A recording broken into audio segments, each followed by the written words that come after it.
Stuff. Well, good morning, everybody. Welcome to our September coffee morning.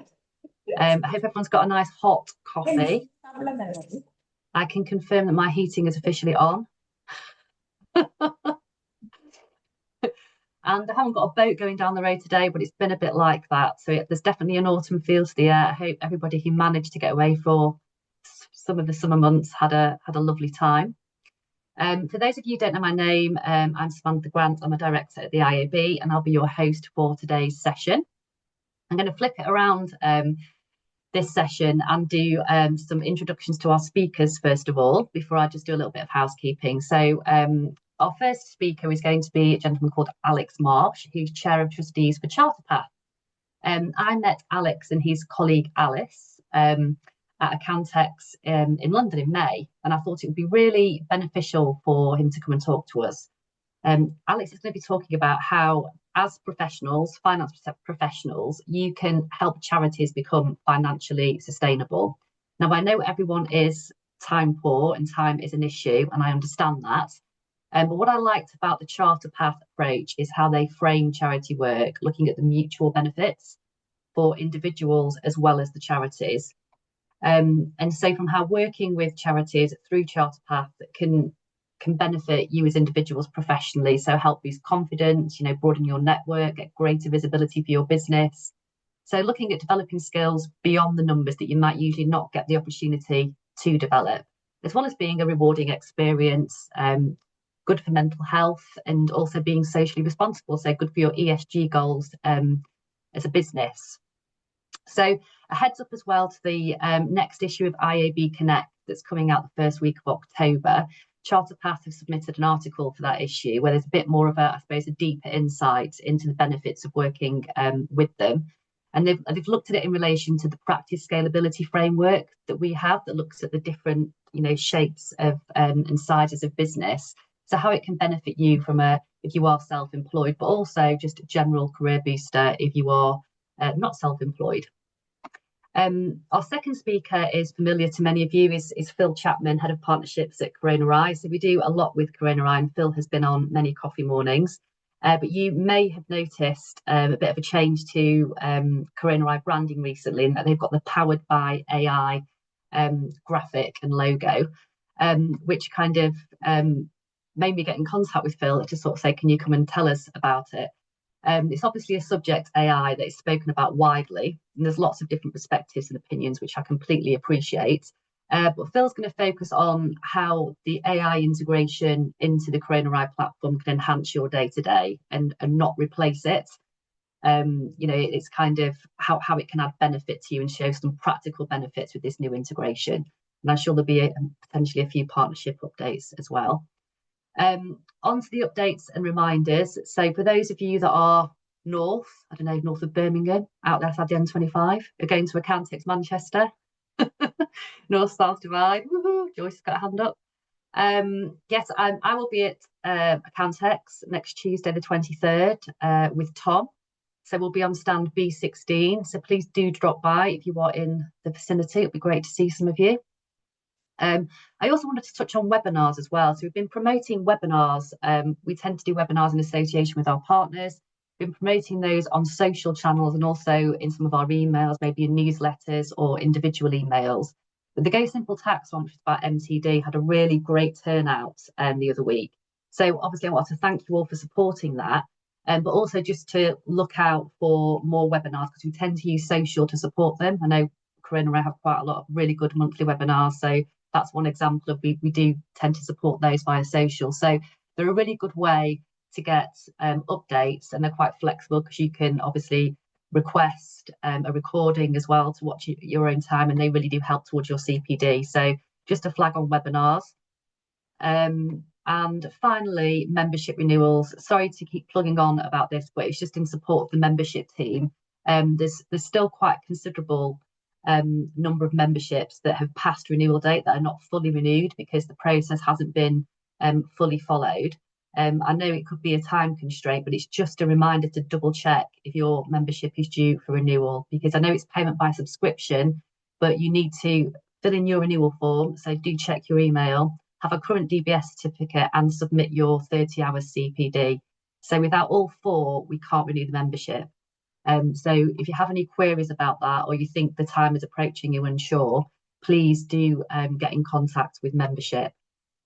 So I'm now going to pass you over to Alex. Brilliant. Thank you, Samantha. I'll just share up my screen. Make sure I share my sound. There we go. Hopefully you can see my slide. Is that working for you? Brilliant. Wonderful. So yeah, thank you so much. Just a quick introduction on myself. So my name's Alex. I'm the chair of trustees, but also the co-founder of CharterPath. And yeah, over the next 10 minutes or so, give you a quick insight into what we do at CharterPath, but most importantly, what we see is the win-win-win of volunteering your skills in the charity sector. So let's click on. When we started CharterPath back in 2020, this was born out of the fact that myself and my co-founder Alice had volunteered our skills, having trained as accountants alongside our professional careers. But one of the things which became quite apparent was that that wasn't the norm as you see in other sectors, for example, in the legal sector. And a stat which is quite stark actually, when particularly if you compare to say the legal sector, is that currently it's estimated that 1 in 10 finance professionals, that's accountants, bookkeepers, analysts, are currently volunteering their skills in the charity sector. And the reason why that is such a challenge is that it has never been a more difficult time in the charity sector. Charities are facing huge financial challenges off the back of the pandemic and more recently the cost of living crisis. So we went about our mission to try and increase that 1 in 10 to 1 in 2 finance professionals volunteering their skills. That's our goal at CharterPath. And we want to achieve that mission by targeting the 3 wins that we see in terms of volunteering, finance professionals volunteering their skills. First off, we see it as a win for finance professionals. One of our key goals at CharterPath is to try and inspire more finance professionals to volunteer their skills and understand the benefits to them. And I'll talk you through a little bit more about that. Our next kind of part of our mission at CharterPath is to connect charities with these finance professionals who have the skills and want to volunteer. I think one of the challenges for charities is often defining what their needs are in terms of the roles of volunteers, and particularly when it comes to finances. But also then finding those individuals once they recognize they have that need. How can they reach those individuals? So that part of our mission with charities is how we can help connect them with our community of finance professionals. And then the last part of our mission is where we work with employers and really demonstrate the win to employers, to institutes, to training providers, and other stakeholders within the wider accounting and bookkeeping profession. That's at the engage plank of our mission. So how can we engage those organizations, show the benefits, and encourage them to support all of us, make time, and we'll talk a bit about time, linked to Samantha's comments up front about how we can make time to volunteer our skills alongside our busy professional and personal lives. So just briefly, in terms of thinking about that win for charities, like I say, it's a really difficult time for charities, and I'm sure many of you have seen that in your own communities. Right now, there's over 400,000 charities, schools, community groups in the UK classified formally as non-profit. Within those, though, 80% roughly are deemed to be micro or small organisations, a turnover of less than 100,000.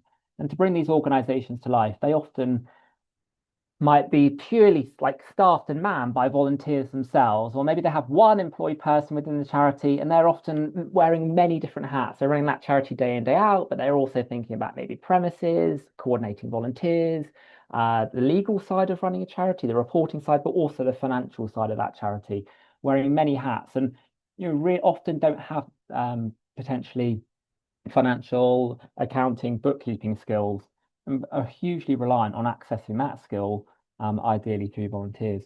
But again, back to that context about the challenges facing charities. Over the past 4 years, again, linked to the pandemic and the cost of living crisis, 75% of charities have reported an increase in demand for their services. So more people coming into those charities seeking their support and services, and that ranges from lifeboats to hospices to community centres, and really important roles across all aspects of our lives. Now, in the context of those charities, the challenge that they're facing is that 5 in 6 people have reduced their donations into the charity sector over that same period of time. And that's just a reality of the financial pressure they're seeing themselves. So there's a reduction in income going into these charities. They've got increasing costs, more demand, but actually their income levels are decreasing. Equally, the challenge for charities in terms of accessing grants, it's never been more competitive. So as government has stepped away from some of their funding into the charity sector, trying to seek those grants, whether it's from corporate partners or other grant making bodies, it's never been fiercer. So real financial challenge. Alongside that, the consequence of that is 1 in 3 charities are now facing potential closure as a consequence of the financial challenges they're seeing. And what that's led to is that from a decade where we've seen marketing, digital skills as the most in-demand skill set amongst kind of charity trustees, now financial accounting and bookkeeping skills are the most in-demand skill for charities that they're looking for. And 2 in 3 charities right now have a need for a trustee. So you can see the need for the skills is there, and we're so confident about the value we can bring, whether that's helping them to access those grants, helping them to be confident about what funds they have, or make the most of the money that they do have to maximize their impact. So our skills are a huge win for charities. I think that's clear.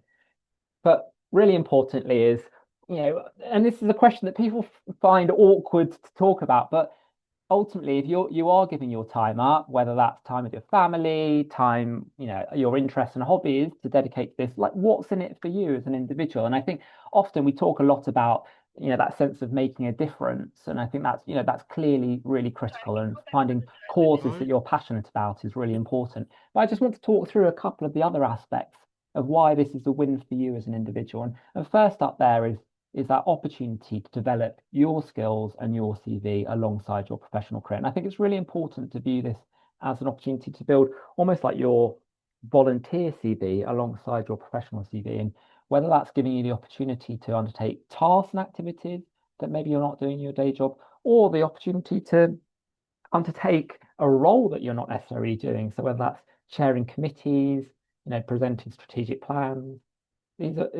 volunteering is a really strong way for you to practice and develop those skills alongside your professional life. And that, really importantly, is from trainee through to retiree. It's at any stage in your professional career. I'll talk a bit more about some of the tasks bring out to life, because often people are concerned about whether they have the right skills or what kind of tasks they'll do. Then, really importantly, is that chance to build your network, and that can be helpful in terms of working with trustees with different skills, so working with people with digital, legal, marketing skills, commercial skills, maybe avenues of areas of community that you don't currently work in. And again, that can be very helpful in terms of accessing those skills where you might need them in your day-to-day lives, and knowing someone that you can call to get their advice about something sort of outside of your typical wheelhouse. But also, really importantly, building your network from a commercial perspective too. So becoming known in your community for your role within, for example, a charity or a school. I've been involved in a school just up the hill here, Varndine, where I've been a school governor in Brighton for the past 10 years. And again, it's really helped me build that network in the community and access different people across the community, and also have an insight into different groups of people in our city. Then one part I really like is around improving your well-being. And again, often missed, but 77% of people report an improvement in their mental health as a consequence of volunteering. So I think it goes hand in glove with that part about making a difference, feeling like your skills are making a tangible difference to end users of that charity, whether they're school kids in a school or users of the charity. So I think, again, hopefully motivation to see that you can make a difference, but you'll get that return in terms of your mental health. Now, just briefly around some of those tasks and why we see it as a win. So 88% of people report an improvement in their communication, their negotiating and influencing skills as a consequence of volunteering alongside their professional life. And here's just a myriad of the types of tasks. So there's a real opportunity here to find tasks that maybe you're already doing in your day job. So whether that is bookkeeping, reconciliations, payment approvals, relationships with banks and third parties, all the way through to tasks that, for example, I wasn't doing in my day job, about investment decisions, policy, strategy, that whole myriad. And again, that's why it works so well, we believe, in that journey from trainee to retiree, that as your journey progresses, you can really move from maybe hands-on activity to, review and oversight. Equally, there are lots of people I know where, in their day job, they've ended up in very strategic roles and actually really love that chance. I love it. Get a spreadsheet open again, reconcile it down to the penny, and be really confident that you've got these finances in good shape. So hopefully many different tasks here that you can relate to. And importantly, this can range from recurring roles It's just one-off tasks. It could just be get in touch with a charity that you're passionate about what they're doing, and just offer to support them in terms of maybe just a review of their accounts. Once a year. It doesn't have to be a trustee meeting every quarter or month. Linked to that time and capacity. And just lastly, I just want to briefly touch on that win for employers. So again, sort of hand in glove with that chance for we as individuals, but also your team members if you support volunteering. 87% of employees who are supported to volunteer by their employer report increased pride in their employer. And that's a consequence of feeling that support from their employer, but also that ability to show that their employer is supporting charities in their local community. And then importantly, they bring those skills and development back, like free CPD, back into your practice. So 26% report improved productivity in their day job as a consequence of the volunteering work that they're doing alongside their paid work. I think, Samantha touched on it already, that part about as an organization, it helps you to demonstrate your ESG goals, your role within your local community, or your allegiance to a particular cause that you're passionate about. And that could be a charity that, you as a practice support particularly. And then, like I say, bring back that pride and productivity into your organization. And that becomes a virtuous circle, because they become the next generation of helping to develop members of the team within your practice. So hopefully, again, a real win for your employers. Just briefly, CharterPath, we're at Accountex Summit in Manchester as well, so we'll see you there. I believe we're very close to you. I think we're in stand B17. But just a few stats on some right by you. Yeah, I think Alice just pinged me to tell me. I was messaging furiously. Where are we? But yeah, our journey since 2020, we've supported over 350 charities, over 30,000 hours of accountants, bookkeepers, analysts volunteering their skills. And that has contributed already over £1.5 million worth of pro bono value. So filling that challenge where charities are accessing these critical skills. What we're trying to do now is grow that community. Currently got over 3,000 members of our community across social channels, but we want to get that to 5,000 to 10,000, and to get that 1 in 10 finance professionals volunteering through to 1 in 2, just to show though what this really means in sort of real life in terms of the difference you can make to a charity. Have a very short video from a charity that we supported in Manchester called Manchester Death Centre, and I'll just play a short video from their manager, Claire.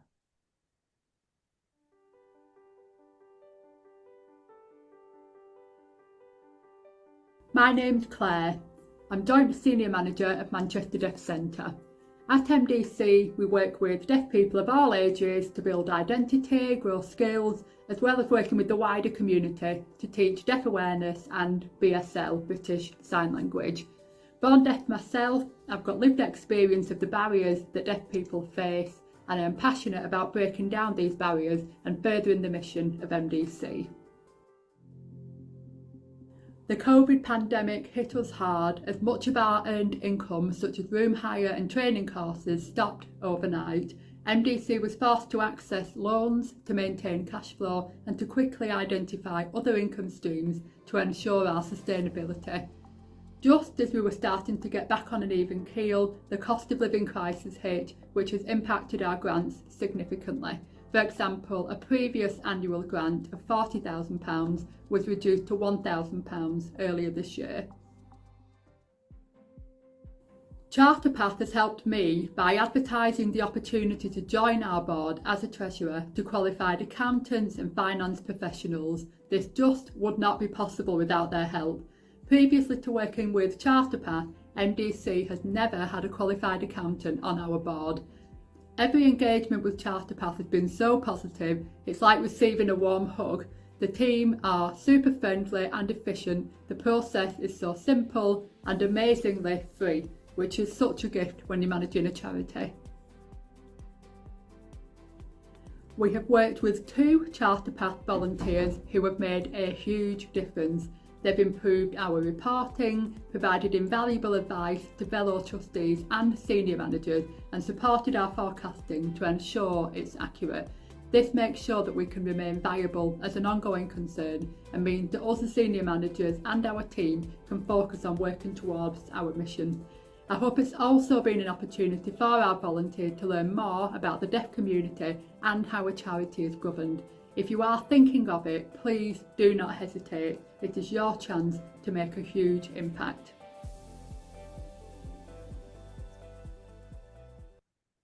So hopefully, Claire brought to life the difference that you can make through volunteering. And there's one thing I want you to take away from the past few minutes. It's that your skills genuinely can change lives. You can make a huge difference in the charity sector. So if you're feeling inspired, we've got the piece coming up on the website, but please do join CharterPath today. You can follow the QR code through to our website to join our mailing list, but equally we're on LinkedIn. You can find us there. We can come out and talk within your practice, if that would be of interest. All the details are on the website to talk about your team and the benefits to them of volunteering. And hopefully all together we can unlock the win-win-win of volunteering. Thank you. That is me done. I will stop sharing my screen. Oh, thank you, Alex. That was really good. I don't know if anyone has any experience in volunteering at all already, but I think that that video really highlighted the benefits, I think, of the mutual benefit that volunteering can bring. Absolutely. And a piece where often people, in terms of those benefits, like one part I'd like to say just around the time commitment, because it's a stat that I love looking at, is sort of analyzing how we use our time, and time is, I think, 5 in 10 people who don't volunteer who are finance professionals, the reason they give is available time, and I really appreciate that. And a couple of kind of myths just to help bring that to life is a typical trustee, so a treasurer or a trustee who's volunteering for a small charity, the typical commitment in a whole year is roughly 30 hours in the whole year. Now, again, that first off can seem like a lot of time, but then if you look at the stats from Netflix, so the average UK subscriber to Netflix watches 912 hours of Netflix in an entire year. Now, I appreciate, I'm probably not quite at that level, but what we're asking for here is maybe shift away from one of those kind of series box sets and convert that time across to the charity sector, and that kind of recognize the huge difference that those 30 hours could make to a charity to ensure that it does remain viable and can continue then helping many more people in the future. No, amazing, definitely. Well, if you're at a Cantex, then people can obviously catch up with you then, and come and grab us. I'm sure that we'll be kind of like supporting your development through our channels as well. So there'll be plenty of opportunities to keep in contact, and I'll make sure that your presentation's put on the catch-up video. Wonderful. Lots of people in the chat saying thank you, and we're touched by the video.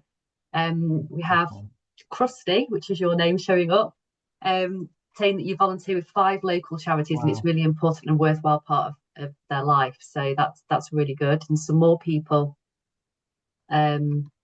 say that they get pulled into everything and they look like they've got quite a lot of commitments.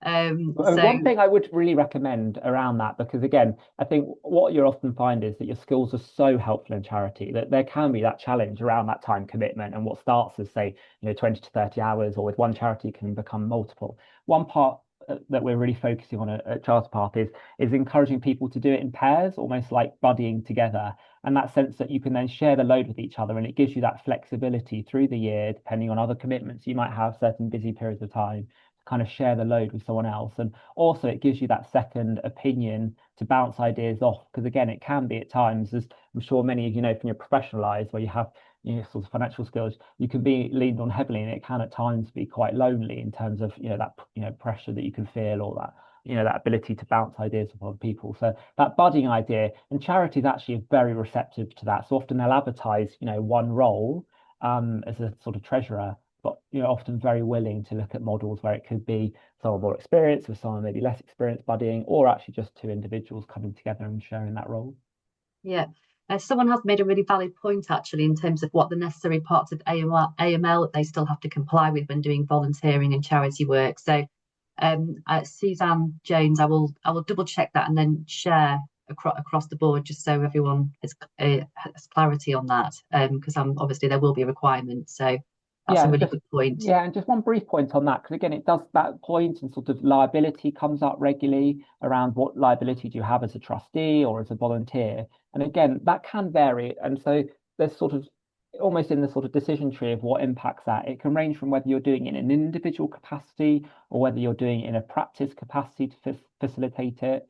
So that can have a bearing on what those requirements are. But equally, for example, if you're undertaking that activity in an individual capacity, it is very much worth talking to the charity around, for example, what insurance protection they have for their trustees to protect the trustees, from any kind of claim, for example, that could come into that charity. So it can seem like a potential barrier, but it's been sort of tried and tested in terms of sort of the mechanisms that are there. I think importantly, it's sort of asking those questions up front as to what protection either you might have through your employer or your practice, or potentially the charity having their own kind of protection for trustees.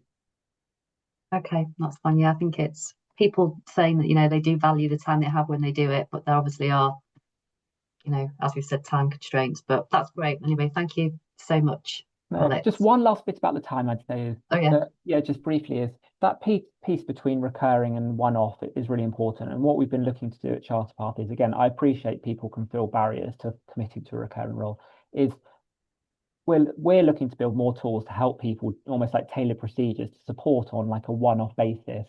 But it is worth, if there is a charity that's of interest to you in your local area, getting in touch with them to say, look, I could give just a certain amount of time. It's not a recurring trustee role. That can be a really good routine, like I say, just to review the accounts or support with one-off grant application. And we also do that as a bit like try before you buy. You can get to know the charity a bit better, the team, before you potentially commit to, say, a recurring role as a trustee. So it's really, that's can be quite a nice way to do it as a sort of a journey into volunteering before you commit fully. Great. We've just had one last message in the chat here from Ronak. He said he runs a care business alongside accounting, and to help, if you're at Accountex, you can discuss how you can work together, perhaps. Brilliant. So I'm sure look forward to meeting. Brilliant. Connect on that one. Fantastic. Great stuff. So thank you very much. Thank you for all of your comments. We'll move over to Phil now. Hello, Phil. Coffee morning regular. Morning, all. Yeah, just trying to figure out how to use Zoom again. So you can hear me fine? Yes, we can hear you. Lovely. Morning, everyone. Thanks for joining us. I'm a little bit sniffly and coffee, so I apologise if that happens in the middle of this presentation. But I hope you're all well. Some of you may know me. I think I've been on a few videos before and posted on socials and things like that with the IAB. But I look after those who don't. I look after partnerships for Croner-i. And I'm here today to talk about AI and what we're doing with it and our view on what it means in the market and what it means for you guys, basically, from a day-to-day perspective. So I know that there's some fears around what will AI replace jobs, and funnily enough, I was watching a YouTube video with a chap, I've forgotten what his name is, surname begins with D, about doom mongering about how the world's going to end in about 5 years, and so there's lots of stuff out there that says worst case scenarios, but I think I'm here to give you some perspective in terms of what we're doing, how we're supporting accountants, and what we think it means for you. And there's plenty of content there that comes part of the free light offering, which we'll come on to in a minute, which you can read to reassure yourself or to educate yourself on what it means for you guys effectively. So first of all, I need to share my screen. Just bear with me. Actually, that's the share button. I'm used to Teams, so it's only when I come on with the IAB that I use Zoom. And here we go, share. I think I've done my bit there. There we go. Can you see? Perfect. Yeah. Okay, so please put it on screen share. It's just on if you can put it on screen share. If not, everyone can see the slide. Oh, okay. Just let me try again. So I'll go share entire screen I've got here. Yeah, I think that'll be it. It's like a presentation mode. I think. Yeah, it's I've clicked on the entire screen and pressed share, so I think that should be it. All right, okay. Yeah, that's what I normally do, but I mean from memory. If everyone can see it, that's the main thing. I'll flip over to the other thing. Anyway, so it's fine. So we know that there's lots of AI options in the market right now, and people can use them effectively to speed their tasks up and whatever else. But I think that the key thing that we're doing, and a general thing for accountants and generally anybody who needs to comply with legislation, is that the AI doesn't work effectively on complex legislation. It will throw out hallucinations, I think, that they're known and not give the correct results. And obviously that is not, you can't rely on it to give advice in this day and age because of obviously information being incorrect, reputational, just everything to do with that. I think we're all aware that doesn't work. And so we wanted to work with AI because we wanted to embrace it and for it to help us and help our clients. So we made the decision to, rather than partnering with an external provider who will then build it with us, we decided to build our own service in-house effectively. So some of you may have seen that we partnered with KPMG as well. There was an announcement in the news that we're working with them to build something specific for them, which hopefully just shows that even the largest practices in the UK, the big four, who I personally have spoken to about AI and what they're doing with it, and trying they without wanting to give away too much information, are also trying to figure out how it's going to work with them and how to implement that into their practices. But there's no easy way of doing it because those out-of-the-box solutions don't work. So we decided that we were going to build our own in-house AI solution that works in hand with our service, which is actually kept up to date every day. It has access to all the legislation and the guidance that interprets that. So we hired a chap called Jude Fletcher, who's an I think he's a partner or director at EY, who's got a PhD in AI from Cambridge, or is it Oxford? I'm not sure.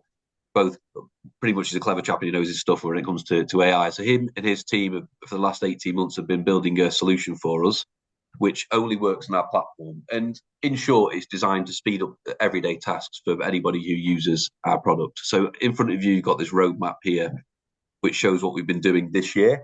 Excuse me. So January to March, we released an AI-powered search. So that's there now. It's working in the background, looking at what people are searching for and matching it up to results. What it's designed to do effectively is get you to the most relevant results more quickly. Because again, legislation, tax, VAT, whatever it may be, accounting, it's complex stuff. So when you are searching for things, people might use different versions of a word, different ways to explain things. What the AI is doing is kind of pulling all that information and intelligence together to get you to the results as quickly as possible. So for anybody who uses our platform currently, you might have seen the AI branding on there and the overviews, etc. So that's there working in the background now. And over time, it takes a few months for it to start linking the searches up. It should make the search better and better. But we've seen a significant increase in usage since this has happened, and kind of less click-throughs where people are clicking on different things as part of the search.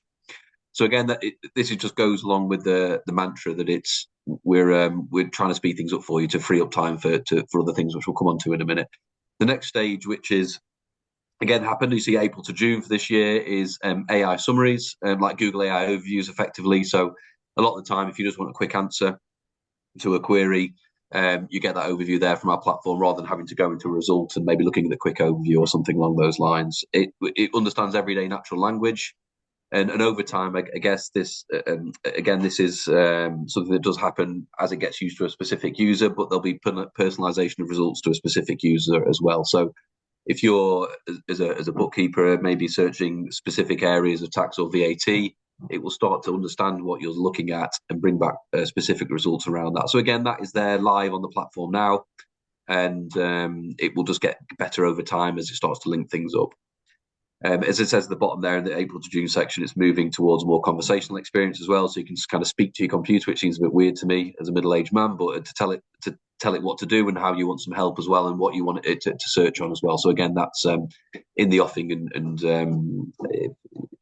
coming soon. I know it says June there, but we've had a bit of tinkering with it a little bit to make sure it's perfect when it comes out.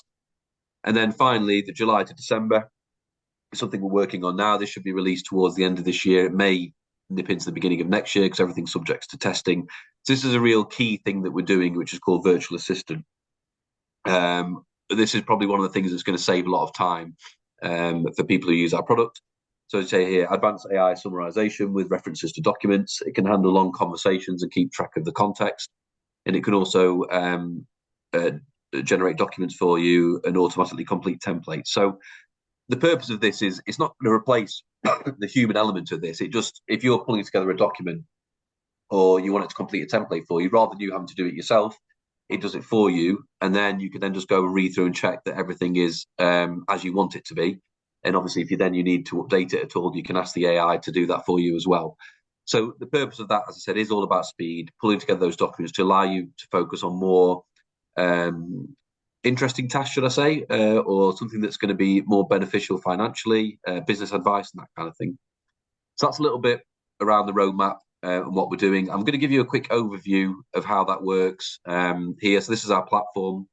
You've got the AI section here, which you can use. But if I was to put in VAT returns here, as you can see, the results give you an overview from the AI here, and then quick links out to some guidance. So you've got a link here to the quick overview, which gives you overview guidance around VAT returns, and then that will then link you through to if you need more information from the overview, to maybe the related manuals, to the legislation, to more detailed guidance if you need it, and then other things about how to perform a VAT return. You do have your kind of standard results underneath that as well, but it's just an easy way there if you want a quick answer of getting to that content that you need.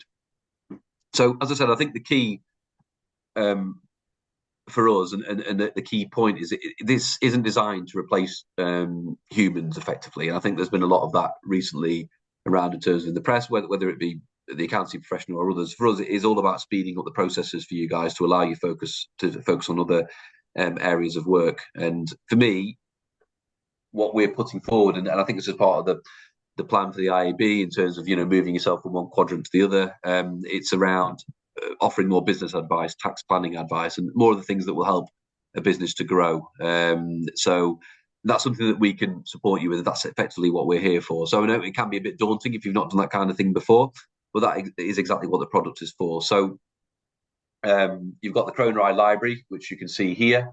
That gives you online information across all areas of tax, VAT, and accounting. And obviously with that, you can see here how easy it is to use the AI. In the next few months, you'll see that the AI works and will help to speed things up for you even further. But effectively, you've got our AI working across fully up-to-date information, working solely with our guidance and content. And so when you're researching for something, you can trust that the AI is working on something that is up to date. It's not going to give you hallucinations or wrong answers.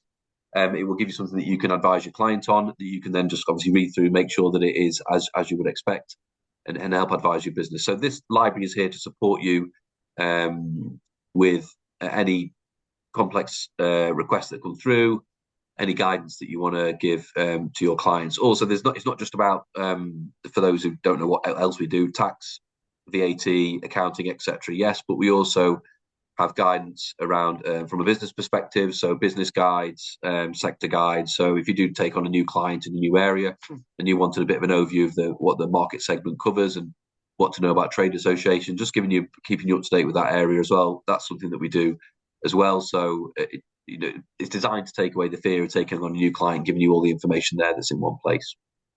That's what the library's for. But a separate service that we have is called My VIP Tax Team. So again, this library is designed to support you to give advice to clients, but there's going to be stuff that comes up from time to time that is particularly complex, that even with the support of the library, you might not feel comfortable doing. So effectively, it's a team of 40 tax and VAT specialists who are there like an extension as part of your team, who are available over for phone and email on an unlimited basis for up to half an hour as part of a subscription. So you pay as a monthly fee, and you get access to that team like they're part of your own business. That fee also includes access to written work as well. So a set number of hours that you can draw down on when a particularly complex piece comes in.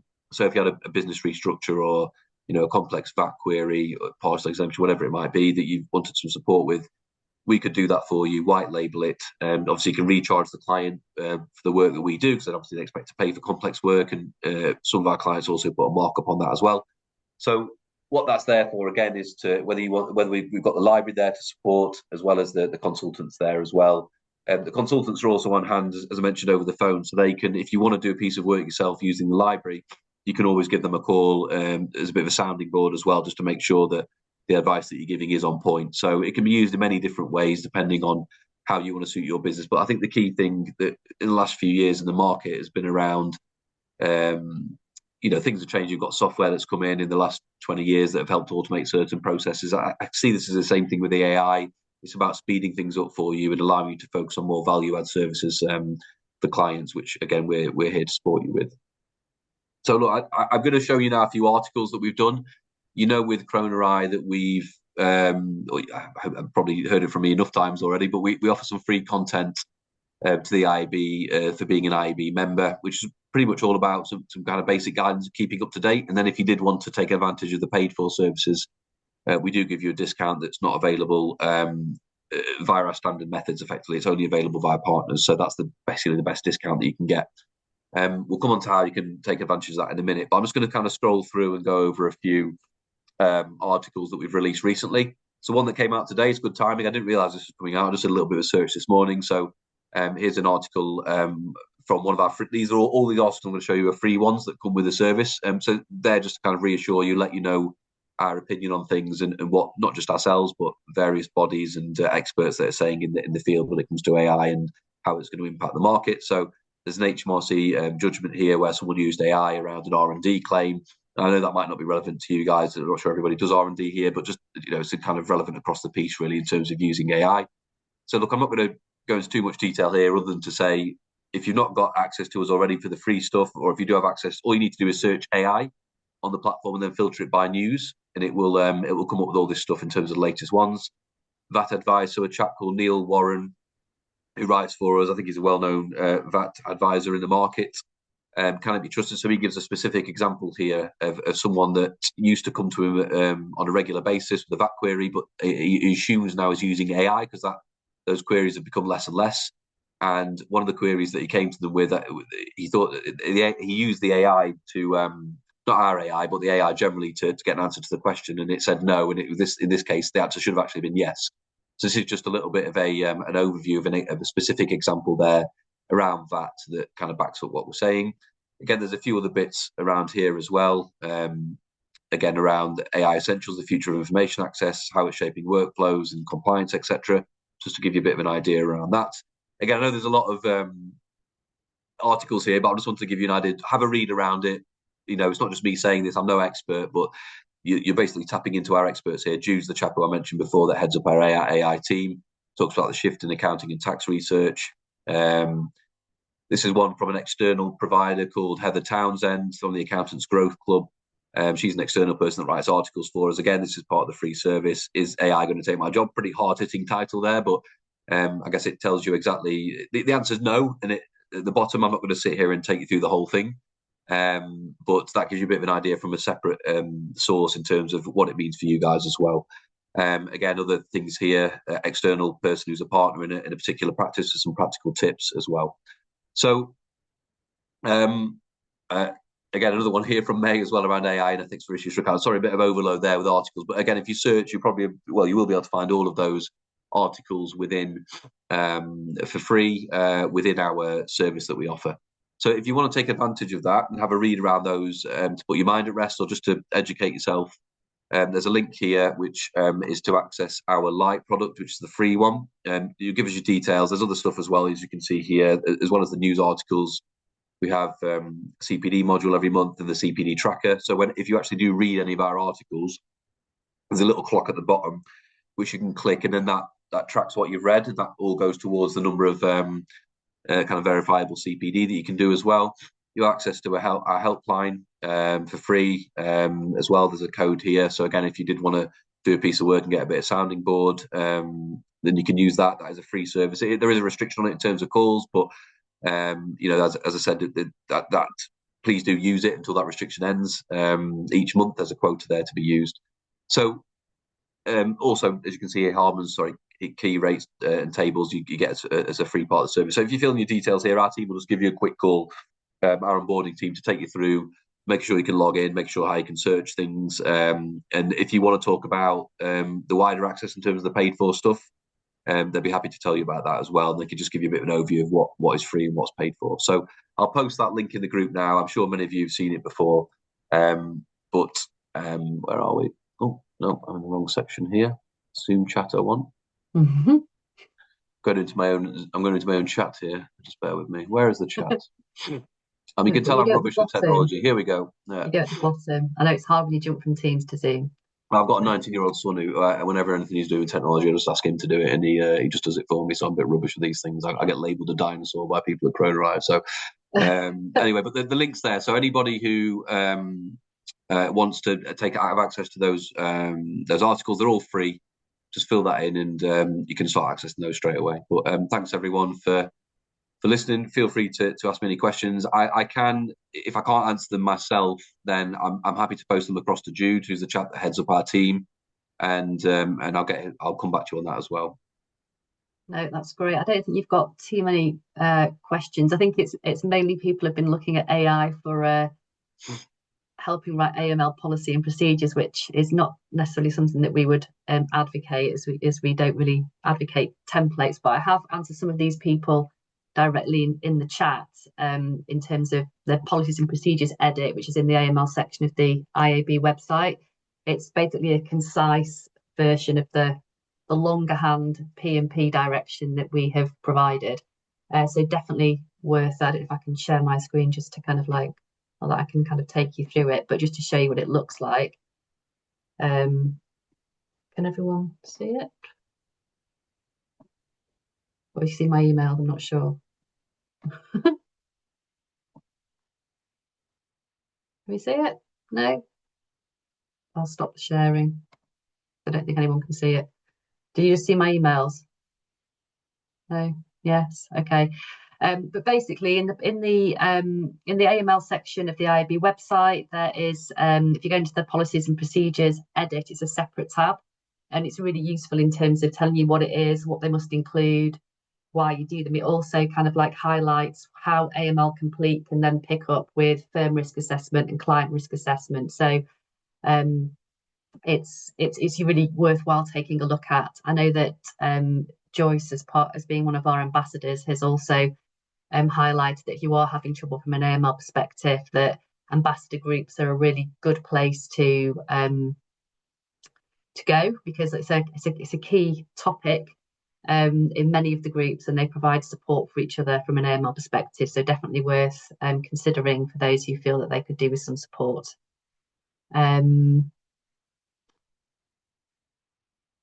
Jonathan, you had this alluded to an answer already, have it? This is for you, I think. Phil, is the data on your system as sources taken solely from documents that are authoritative or peer-reviewed, or taken from a wider public internet? No, all the content on our platform is built in-house, written by experts. So it will be we have an in-house team, I think, of about 40 people that write the content. Some ex-Big Four, but all of them will have been experts in their respective fields. So they will write the content and keep it up to date every day. Obviously, we pull in the manuals from the HMRC and the legislation, which is kept up to date. And there's also external authors and specialists such as Peter Rainey, Neil Warren, who did that article as well, that contribute towards it as well. But one thing I can say is you can trust that A, the AI is only working on our platform and it's been designed for that, and B, all the content in the platform is fully up to date and it's reviewed. Well, not every piece is reviewed every day, of course, but when I say it's updated daily, it has to say that we're on it every day, and anything that needs changing, that as things do change the legislation, we update them in line with that. I think that answers your question. Let me know if I'm wrong there. Okay, I think we have. I just noticed that Carol said there wasn't enough active ambassador groups. Carol, we do have a waiting list, and there are some ambassadors that need to have groups filled, which we are very conscious of. So if you are on the list, then we will be hopefully placing you with a group very, very soon. So please do bear with us on that, but we should hope that we could accommodate people, although I do appreciate some people have been waiting for a while, but we are aware. I don't know if anyone has any more questions. We're a little bit early, 10 minutes early actually. Someone asking if there's an ambassador in a group in the Edinburgh area. Not to my knowledge, no, Jonathan, but they are virtual anyway, so it doesn't really matter where you are in the country. Although I do appreciate it's probably sometimes nice to have real world meetups. They are virtual, the ambassador group, so you can be anywhere in the country to connect with a fellow IAB member. Okay, Carol just said there's any here. And that's one of the reasons why we're reviewing the groups, Carol, is that some people say they are going to attend the group and the attendance is quite sporadic. So that's why we're reviewing all of the groups, to make sure that people say that if they are committing to it, they do actually attend. And why we're kind of going back to refill the groups from the waiting list. If you want to join or get on the waiting list, if you go onto the members area of the website, there should be a form that you can fill in to request that. If you have trouble finding that form, then please just do contact a membership team and they will be able to send it out. But it should be in the members area. If you click on ambassadors, you should be able to find the link there to join a group. Okay, I think we've answered everyone's questions. I will review the chat. and get back to anyone with their answer to direct question. But the AML point about charities, I do feel is a good question, probably one that's relevant to everybody. So I'll check in with the compliance team and get some guidance from on that. I'm sure we'll follow up with some social posts from CharterPath too, and maybe see some of you at Accountex next Tuesday. So thank you all very much for joining. It was great to see you all. Thank you to our speakers, to Alex and to Phil. It's a really good session. Thank you. Have good days, everybody. Thank you. Goodbye. Thank you.